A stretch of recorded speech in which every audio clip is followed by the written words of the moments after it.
White House has announced changes to how the government handles hostage situations that involve U.S. citizens. President Barack Obama has directed the U.S. government not to threaten the hostages' families with prosecution if they attempt to pay captors ransom. Mr. Obama has drawn criticism for the long-standing policy of prohibiting concessions to militant groups. The shift raises questions about whether it makes U.S. citizens more lucrative targets for hostage takers. The changes come at the conclusion of a review into the U.S. policy, which was ordered after the deaths of several U.S. hostages in the past year. The fact that many European governments regularly pay ransoms to free their citizens has frustrated U.S. families as they have worked to win the release of their loved ones.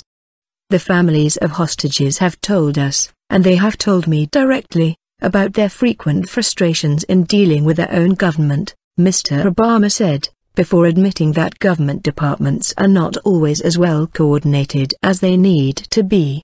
He described the problems that the families raised, including the threat of prosecution, as totally unacceptable. The changes were ordered in a policy directive handed down by President Obama on Wednesday, known as PPD 30. The White House said that the directive reaffirms our long-standing commitment to make no concessions to individuals or groups holding U.S. nationals hostage. But makes clear for the first time that no concessions does not mean no communication. In a separate statement, the U.S. Department of Justice wrote, "The department does not intend to add to families' pain in such cases by suggesting that they could face criminal prosecution."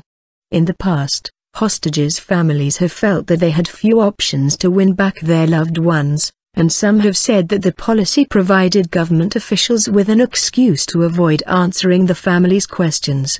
"We had no one accountable for Jim," said Diane Foley, the mother of James Foley, whose beheading was documented in a brutal video released by the Islamic State group last August.